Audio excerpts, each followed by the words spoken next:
Hello. अभी? हाँ bro. सो रहे हो? ब्रो कभी तो सुने दिया करो यार। ब्रो नहीं सर। जल्दी उठो, आज की नींद बस इतनी ही। Yes sir. 45 मिनट में तुम मुझे यहाँ दिखाई देने चाहिए, समझे? सर कहाँ पे सर? जहाँ पे यूएफओ दिखाई दी है। यूएफओ? साहब, कल हम लोगों ने यहाँ पर कोई ऐसी चीज देखी थी जिसे इससे पहले कभी नहीं देखा था। क्या था? लगता है कल रात को भगवान उतरे थे जमीन पर, या फिर भगवान ने भेज दिया होगा किसी को। देखिए, भगवान पर तो हमारा भी पूरा विश्वास है, मगर आज तक हमने उन्हें कभी धरती पर उतरते नहीं देखा। ये बताइए एग्जैक्टली आपने देखा क्या? वो एक रोशनी थी जो बादलों को चीरती हुई नीचे की तरफ आ रही थी। हम सब देखकर अचंभित हुए और उस तरफ दौड़े, लेकिन जब हम उस जगह पहुंचे तो वो रोशनी गायब हो चुकी थी। रोशनी आई और गायब हो गई। सर, वाकई में कहीं ये कोई यूएफओ तो नहीं? वही तो हम देखने आए हैं कि ये है क्या चीज। वैसे मुझे इन यूएफओ थ्योरीज में बिल्कुल विश्वास नहीं।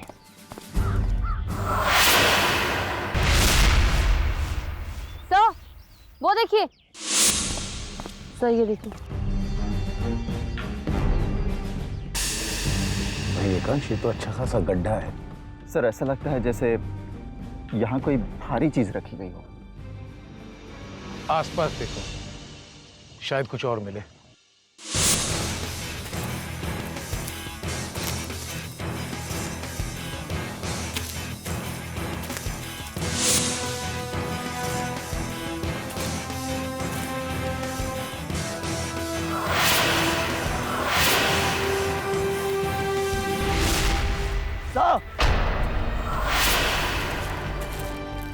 पैराशूट। हाँ अभी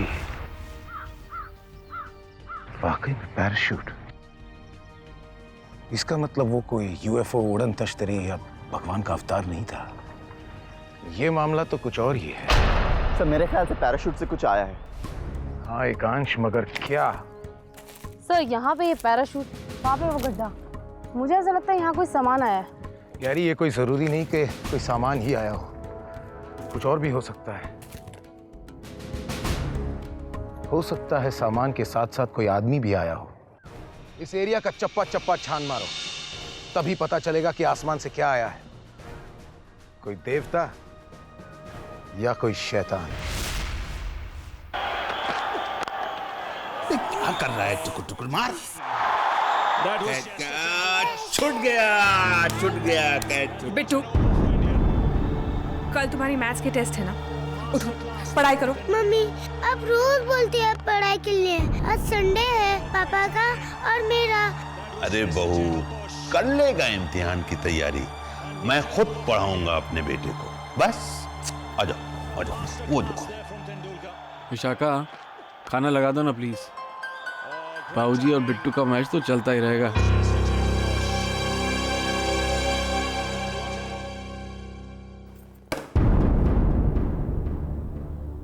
अरे ये क्या है? जला हुआ पराठा। कहाँ रहता है तुम्हारा ध्यान? तुम्हारे बाबूजी का ध्यान लगाने दे तो काम ठीक से कर पाओ ना। कब से तुम्हें कह रही हूँ कोई ओल्ड एज होम या आश्रम का पता लगाओ, लेकिन तुम हो क्यों नहीं किया ये काम? विशाखा, विशाखा। क्या विशाखा विशाखा लगा कर रखा है? एक बात कान खोलकर सुन लो, अगर तुमने बाबूजी को यहाँ से चलते नहीं किया तो मजबूरन मुझे कुछ करना होगा, समझे?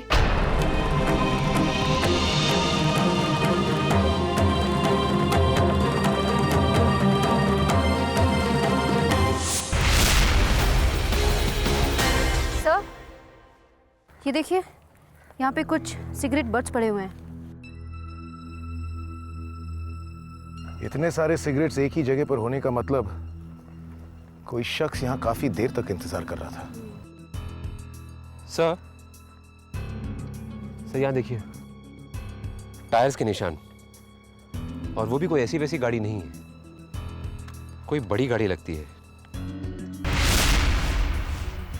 ये किसी लग्जरी कार के टायर्स के निशान मालूम होते हैं।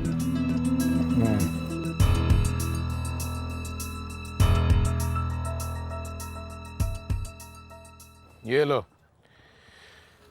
वो गाड़ी जिसके लिए यहाँ आई थी उसकी पूरी जन्म पत्री मिल चुकी है। कोई मिस्टर जॉन कैसेविट्स है जिन्होंने ये गाड़ी कल रात से परसों रात तक किराए पर ली है और मीटिंग प्लेस यहीं का है। मतलब जॉन कैसविस का ड्राइवर उनके इंतजार में यहाँ खड़ा खड़ा सिगरेट फूंक रहा था।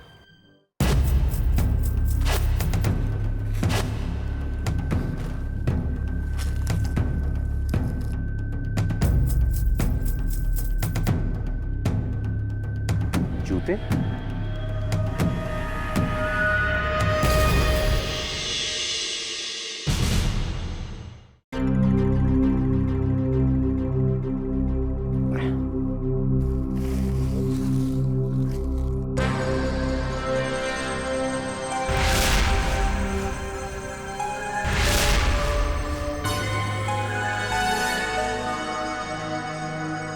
बेचारा ड्राइवर।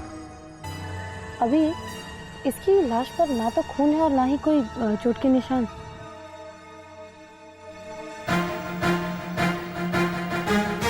वो देखो, इसकी गर्दन की हड्डी, किसी ने इसकी गर्दन मरोड़ी है।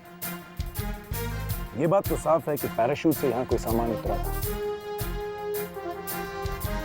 लेकिन उसके साथ कोई आदमी भी था जिसका इंतजार ये ड्राइवर यहाँ कर रहा था। वो पैसेंजर यहाँ आया और बड़ी ही बेरहमी से उसने इस ड्राइवर की गर्दन को एक ही झटके में तोड़ दिया। ये कोई बहुत ही शातिर कातिल लगता है। लेकिन वो यहाँ आया क्यों होगा? हाँ, वो कोई बहुत बड़ा इंटरनेशनल क्रिमिनल है और ये सब कोई बहुत बड़े हादसे की ओर इशारा कर रहा है। एकांश सर, तुम मुंबई पुलिस को फौरन इत्तला कर दो, उन्हें उस गाड़ी का नंबर दो ताकि जैसे ही वो गाड़ी उन्हें दिखे वो अपनी हिरासत में ले ले। गैरी, तुम जल्दी से एयरपोर्ट जाओ और पता करो कल रात इस जगह के ऊपर से कौन कौन से हेलीकॉप्टर या हवाई जहाज होकर गए हैं। एटीसी के पास वो सारी इंफॉर्मेशन होगी। मैं देख लेती हूँ सर कि यहाँ का लैटिट्यूड और लॉन्जिट्यूड क्या है। अभिमन्यु, दिव्यांका, तुम दोनों इस ड्राइवर की बॉडी को एम्बुलेंस में ले जाओ और हाँ, आरटीओ से ये पता करो कि ये गाड़ी किसके नाम पर है। कम से कम ये तो पता चले कि ये जॉन कैसेविट्स है कौन। मुझे धुंधला धुंधला सा याद है, जब तू छोटा था, इतना बड़ा, तब मैं तुझे गोद में उठाकर लाया करता था। याद है ना? नहीं।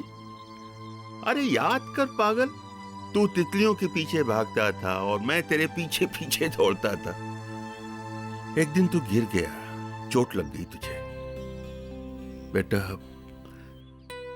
चोट तुझे लगी थी, दर्द मुझे हो रहा था। जब घर लेकर गया, मां ने देखा, बिगड़ गई मेरे ऊपर, डांटने लगी मुझे, बहुत गुस्सा हो गई थी। अब मैं कैसे समझाता उसे कि तुम तो मेरी जान हो। और पता है अगले दिन से क्या हुआ? वो हम दोनों के साथ खुद आने लगी पार्क में घूमने के लिए।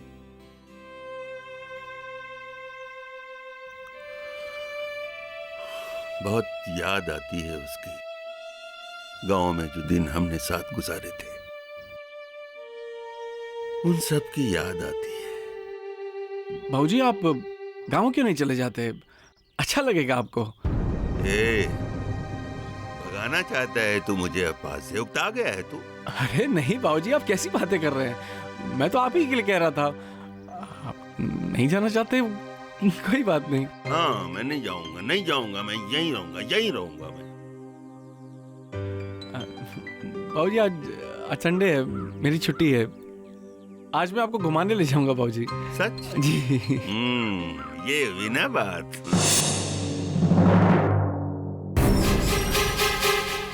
एसटीएफ, कहिए, मैं आपकी क्या मदद कर सकता हूँ? कल रात को मुंबई के पास के एरिया में आसमान में कुछ होते हुए देखा गया है। कहाँ पे? ये देखिए, ये 36 नॉर्थ से 18 वेस्ट पे। कल रात को यहाँ से जितने भी एरोप्लेन गए हैं, हमें उनकी लिस्ट चाहिए और हमें पता लगाना है कि ये जो कुछ भी हुआ है इसका कारण क्या है।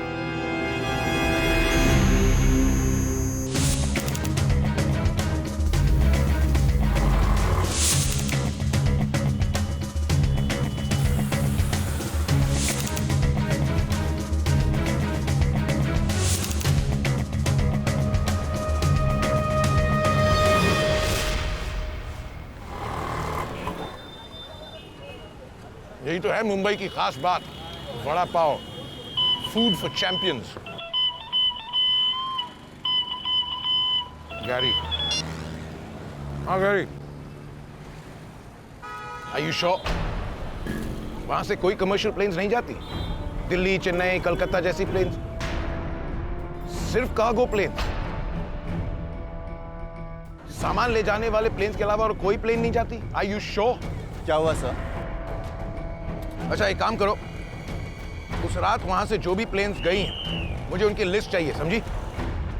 I don't care how you get it Gary, जैसे भी हो मुझे वो लिस्ट चाहिए। Is that understood? कितना सुंदर है ये शहर। देखो ना कितनी ऊंची ऊंची इमारतें हैं। नरेश जी, मैं समंदर पास से देखना चाहता हूँ, दिखाएगा ना मुझे? क्यों नहीं बाबूजी, आप जहाँ कहेंगे मैं आपको ले जाऊंगा।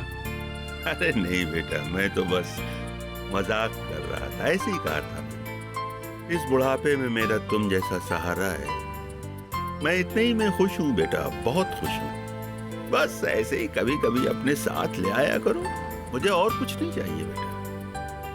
जी।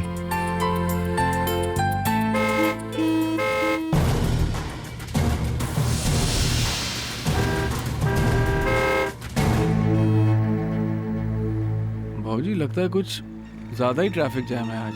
हाँ बेटा। बाबूजी मुझे लग रहा है कि ये रास्ता इतनी जल्दी क्लियर नहीं होगा आज। क्या करें अब? एक काम करते हैं ना बाबूजी, वो देखिए, वो बेंच है ना वहाँ। हाँ आप चल के वहां पर बैठिए, मैं गाड़ी कहीं पार्क करके आता हूँ।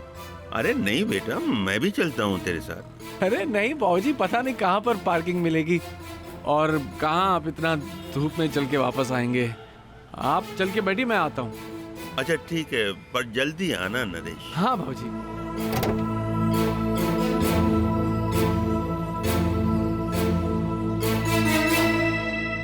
वो उधर आप बैठिए, मैं आता हूँ, आप बैठिए।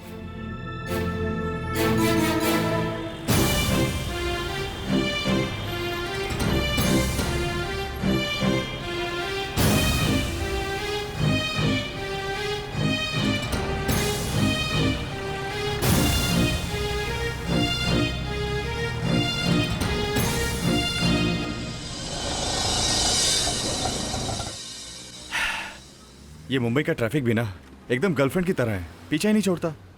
पेशेंस, अभी पेशेंस। हम अकेले तो नहीं है ना इस ट्रैफिक जाम में, और भी तो बहुत लोग हैं। अरे लोगों को क्या है, उनको तो आदत सी पड़ गई है।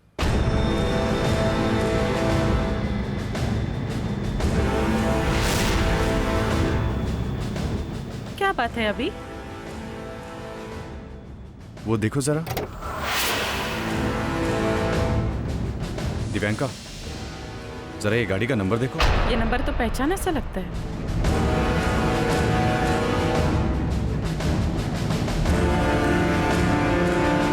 ये तो वही नंबर है जो डायरी में लिखा हुआ है।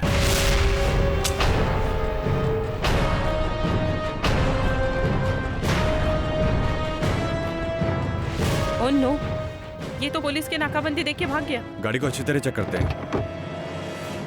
ये क्या है? बॉम्ब?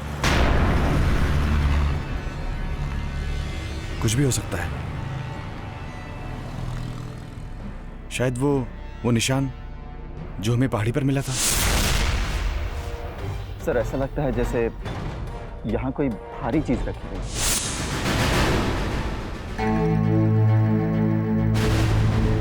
इतनी सारी पैडिंग क्यों है इस बॉक्स में? लगता है कोई केमिकल था। इसे जल्द से जल्द फॉरेंसिक लैब में भेजना चाहिए। पता तो चले केमिकल है कौन सा। सर, हाँ सर, वो जो बॉक्स हमें मिला था वो हमने फोरेंसिक्स के लिए भेज दिया है। इनफैक्ट रिपोर्ट अभी आने वाली होगी। सर हो ना हो, वो जरूर कोई एयरक्राफ्ट होगा जिसकी लाइट को देखकर गांव वालों को लगा होगा कि वो कोई उड़न तश्तरी यानी यूएफओ गई हो। गांव वालों ने क्या कहा था? उन्होंने कहा था कि वो लाइट जमीन पर पड़ी थी, जमीन पर, ऊपर से नीचे। एयरप्लेन की लाइट हमेशा सीधी सामने जाती है, यानी ये कुछ और ही था। तो फिर वो क्या हो सकता है? अभिमन्यु एक काम करो, मीटरोलॉजिकल डिपार्टमेंट फोन करो और उनसे पूछो कि कल रात चांद और बादलों का क्या हाल था। चांद और बादल? ज्यादा सोचो मत, तो मैं कह रहा हूँ करो। हमारे पास वक्त बहुत कम है, मगर फिर भी हमें बच्चों का दिल रखने के लिए अनाथालय जाना होगा। हे भगवान, मेरे नरेश को कुछ हो तो नहीं गया? हे ईश्वर, मेरे बच्चे को हमेशा हमेशा मुसीबतों से बचा कर रखना। आखिर आया क्यों नहीं नरेश?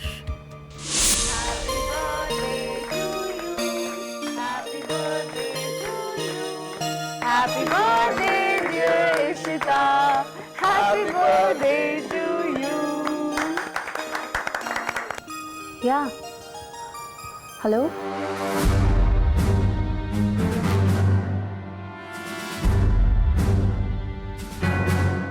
सर, फॉरेंसिक से फोन आया था।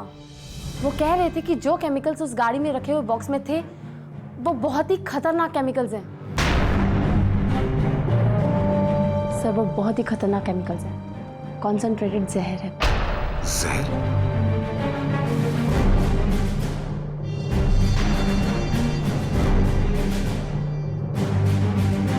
मीटरोलॉजिकल डिपार्टमेंट को फोन करो। Gary, this is not good news. ये अच्छी खबर नहीं है। अरे मेट्रोलॉजिकल डिपार्टमेंट? जी, मैं एसटीएफ से बोल रहा हूँ। कुछ इन्फॉर्मेशन चाहिए थी हमें।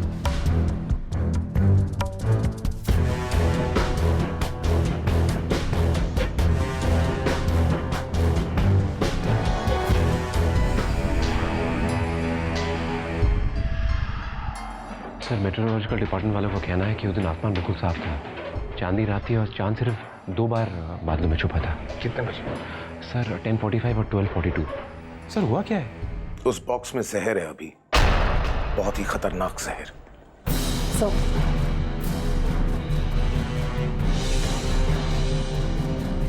कल रात 12:42 पर कोई फ्लाइट नहीं गई, लेकिन 10:45 पर वो एक फ्लाइट वहां से गुजरी। ये कोई पैसेंजर प्लेन नहीं, कार्गो प्लेन थी। अब तक हम क्या जानते? कल रात 10:45 पर एक कार्गो प्लेन उस टेकरी के ऊपर से गुजरा। कार्गो प्लेन का दरवाजा नीचे से खुला क्योंकि उन्हें नीचे कुछ सामान फेंकना था। करेक्ट। प्लेन में बैठे जो भी आदमी थे, टेकरी देखने के लिए उन्होंने प्लेन के अंदर से एक बहुत ही पावरफुल रोशनी फेंकी।